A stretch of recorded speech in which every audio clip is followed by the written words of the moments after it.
বেশি গালি দিলে লোক জানতে পারবে যে বিজেপিতে ভোট পড়েছে, ওই জন্য অল্প করে দিয়েছে। হ্যাঁ দি বলো। নিজের ভোট নিজে দিলেন সন্দেশখালীতে এসে, বিগত দিনে একাধিকবার অভিযোগ হয়েছে যে ভোট দিতে পারতেন না, কেমন লাগছে কি বলবেন?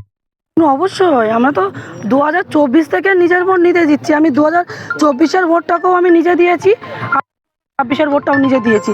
দিয়ে আমার এটা মনে হলো এই দুটো বছর, গত 24 সাল আর এই আমার বর্তমানে 26 সাল, এই দুটো বছর আমি নিজের গণতান্ত্রিক অধিকার আমি কোনো দলের উপরে ভরসা করে দিতে পেরে আমি নিজের দামি মনে করলাম যে নিজের স্বাধীনতা ফিরে পেয়েছি। কেমন লাগছে কি বলবেন?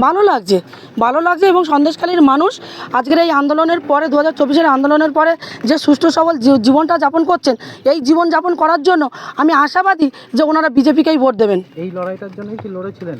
অবশ্যই আমি চেয়েছিলাম মানুষ মাথা উঁচু করে বাঁচুক, মা বোনেরা সম্মানের সাথে বাঁচুক, এবং যারা চাষি, এই সন্দেশখালী বিধানসভার যারা চাষি মানুষ আছে, যাদের জমি কেড়ে নিয়েছিল এই তৃণমূল সরকার, শেখ শাহজাহান সহ তার আরও অনুগামীরা, এই জমি এই চাষি মানুষেরা তাদের জমিটা ফিরে পাক পুনরায়। আর এখানকার যারা যুব সমাজ, যাদের পিঠের সিটডারা ভেঙে দিয়ে 1,500 টাকা ভাতা, যুব ভাতা ধরিয়ে দিয়েছেন, সেই ভাতা না, এখানে শিল্প চাই। আজকে শিল্পর জন্য লড়াই, আজকের মায়েদের সম্মানের জন্য লড়াই। হিঙ্গলগাঁও সন্দেশখালী বিধানসভার নদী বাঁধ সংস্কারের কাজ হয়নি, রাস্তা সংস্কারের কাজ হয়নি, অলিতে গলিতে মেন রোডটার কাজ হয়েছে, কিন্তু ছোটোখাটো অলিগলি এইসব নদীর রাস্তাগুলো একটা গাড়ি গেলে একটা গাড়ি যেতে পারে না।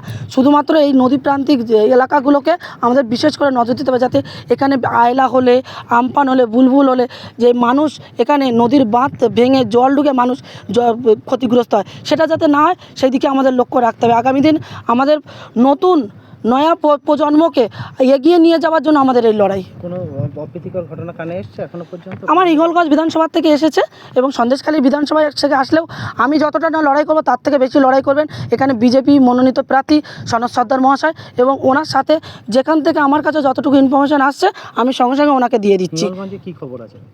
হিঙ্গলগঞ্জে অলরেডি শহীদুল্লাহ গাজী ওখানে ঢুকেছেন, শহীদুল্লাহ গাজী ঢুকে বুথে ক্যাপচার করার চেষ্টা করছেন, এবং ওখানে একটা বড় ধরনের একটা অশান্তি বাঁধানোর চেষ্টা করছেন। ভোটাররা যারা ভয় পেয়ে পালিয়ে যান, ভোট না দেন, ওনারা যদি ছাপ্পা করতে পারেন, রেখাপাত্র যতক্ষণ আছে ততক্ষণ সম্ভব না ছাপ্পা করা, রেখাপাত্র দেখে নেবে।